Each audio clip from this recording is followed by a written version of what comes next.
भीलवाड़ा के उपनगरपुर के समीप कानूड़ा पंचमुखी हनुमान मंदिर का कानूड़ा तालाब के पास नया जाटों का खेड़ा रोड पर दिगंबर खुशहाल भारती महाराज द्वारा विशाल चातुर्मास के उपलक्ष्य में आयोजित 51 दिवसीय रुद्र महायज्ञ का उत्सव चल रहा है, जिसका प्रारंभ 4 अगस्त से 23 सितंबर तक कानूड़ा पंचमुखी बालाजी की असीम कृपा से हो रहा है। इससे पूर्व श्रीमद् भागवत का भव्य आयोजन किया गया। अब 2 सितंबर से श्री राम कथा का आयोजन हो रहा है, जिसमें कथा व्यास आशीष चाष्टा ने बताया कि सीताराम जी के चरणों में मेरा मन दिन प्रतिदिन लगा रहे। राम कथा एक देवताओं का कल्प वृक्ष है, जो इसके निकट आ जाए उसके सारे दुख दूर हो जाते हैं। क्यों ना हम राम कथा श्रवण करके अपने सारे कष्टों व पापों को दूर करें। राम कथा में दिन प्रतिदिन भक्तों को महाराज जी के द्वारा भोजन भी कराया जाता है और राम कथा का समापन 10 सितंबर को होगा और इसके बाद में 12 सितंबर से शिव महापुराण का आयोजन किया जाएगा। इसके वक्ता सुशील जी महाराज आगरा से पधारेंगे, अपने श्री मुख से शिव पुराण का वाचन करेंगे। शिव महापुराण का विराम 22 सितंबर को होगा। इसके मध्य में उज्जैन के सुप्रसिद्ध गायक किशन भगत 16 सितंबर को रात्रि में विशाल संगीतमय भजन संध्या का आयोजन करेंगे।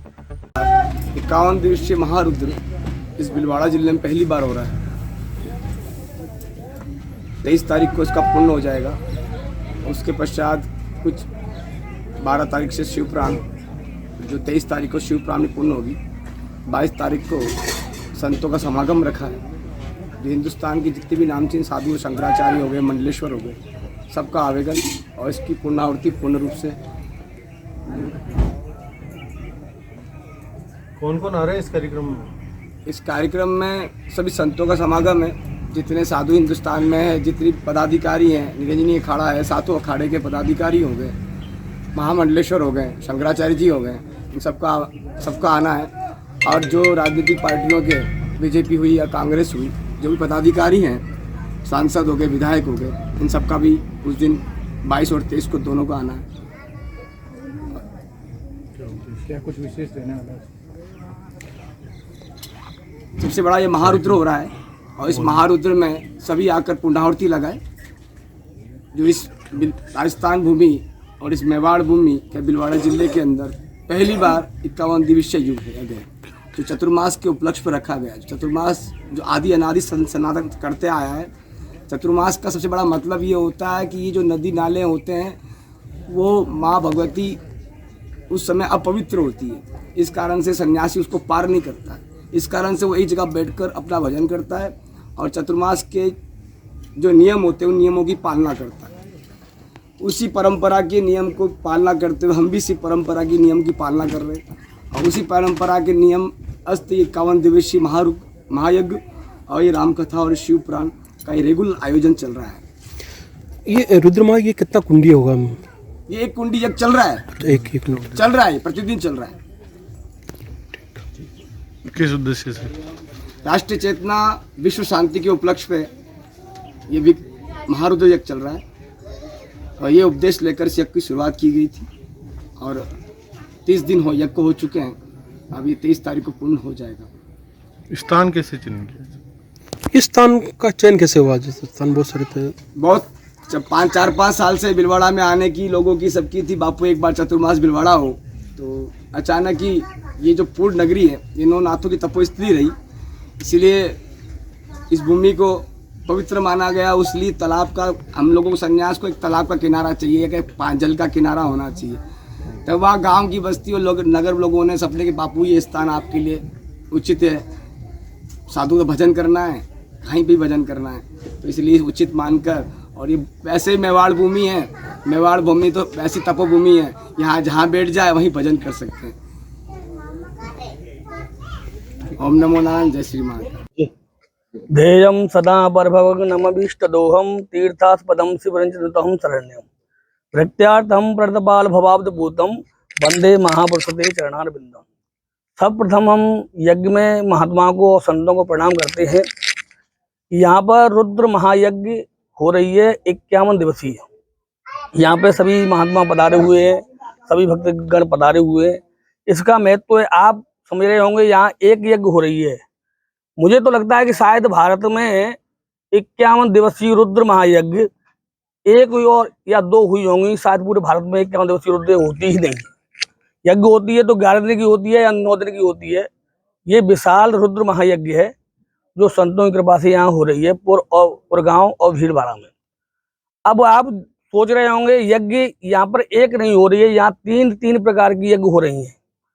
आपको अभी तक लगा होगा कि शायद यहाँ पे जो यज्ञ हो रही है रुद्र महायज्ञ वो एक है, एक नहीं, यहाँ 3 यज्ञ है।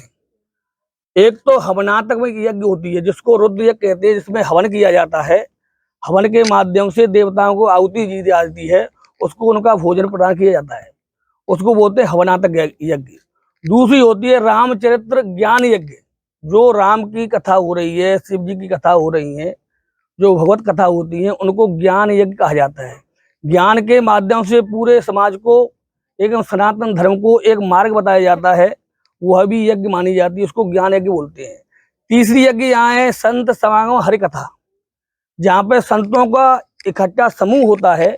संत देश विदेश से और अन्यत्र जगह से एकत्र होते हैं, उसको भी यज्ञ बोलते हैं। जैसे संत मिलन को चालिए तज माया अभिमान, जो जो पग आगे धरे कोटिन यज्ञ समान। मैं बनावटी बात नहीं कह रहा हूँ। संत से मिलने के लिए घर से आप पैदल चलते हैं, आजकल साधन हो चुके हैं और जमाना थोड़ा मशीनरी कल कारखानों से हो चुका है, तो 4 व्हीलर 2 व्हीलर से लोग आते हैं। लेकिन मेरा मानना ये, संत के यदि मिलने के लिए जाते हैं कम से कम 100 कदम चलना चाहिए, और यदि पैदल चलते हैं तो 1 कदम यदि संत मिलने के लिए आप चलते हैं तो करोड़ों यज्ञों का फल प्राप्त होता है, कोटिन यज्ञ समान। तो यहाँ एक नहीं 3 प्रकार की यज्ञ हो रही है। अब यज्ञ किसे कहते हैं, इसका महत्व क्या है, क्यों कराई जाती है, यज्ञ से फायदा क्या है?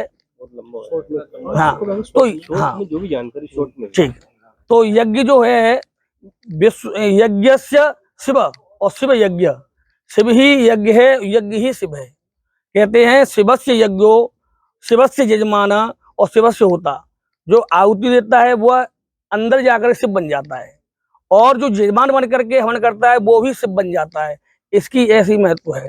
जहां जहां यज्ञ होती है वहां 100 वर्षों तक, इसका प्रमाण है कि 100 वर्षों तक वहां कभी भी अकाल नहीं पड़ता है। हमारे जो पूर्वज थे रंतदेव महाराज, उन्होंने भी यज्ञ कराई थी, अकाल पड़ गया था, तो 100 वर्षों तक वहां पर पानी नहीं बरसा था। यज्ञ होने से 1000 वर्ष तक पानी बरसता रहा।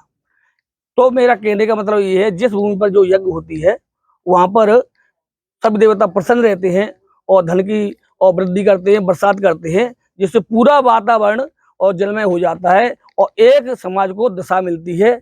इसलिए मैं ये कहता हूँ, जितनी भी यज्ञ जहाँ पे भारत में होती है, हिंदू राष्ट्र जो भी करता है यज्ञ, उसमें हम सबको भाग लेना चाहिए और जाकर के संतों को दर्शन करना चाहिए, और यही परम लाभ मिलता है। मूलतः कहाँ के हैं आप? हाँ, मैं यहाँ का आचार्य बना हुआ, गुरु जी की कृपा से मैं वृंदावन से पधारा हुआ हूँ।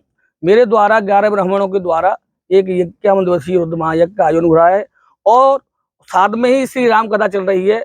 वो आशीष जी चाष्टा जी उसका वाचन कर रहे हैं, वो कपासन से पधारे हुए, चित्तौड़गढ़ से पधारे हुए। इसके बाद में 22 तारीख से और 12 तारीख से आगरा से एक महान विभूति आएंगी जिसका नाम है सुशील जी महाराज, वो शिव महापुराण का वाचन करेंगे। और यहाँ पे 23 तारीख को इसकी पूर्णाहुति होगी, और इससे एक दिन पहले जो 22 तारीख आएगी उसमें देश विदेश से महंत और शंकराचार्य की आने की संभावना है। बड़े बड़े संत यहाँ एकत्रित होंगे। मेरा सभी से निवेदन है कि सभी लोग आएँ, उनके दर्शन करके लाभ प्राप्त करें और अपने जीवन को कृतार्थ बनाएं। पूर्व में कानोड़ा के बालाजी के यहाँ ये आयोजन चल रहा है, जो गुरु महाराज पधारे हुए हैं कुशाल भारती जी, इनका यहाँ पूर्व के अंदर आने पे हम बहुत आभार व्यक्त करते हैं हमारी समिति की तरफ से।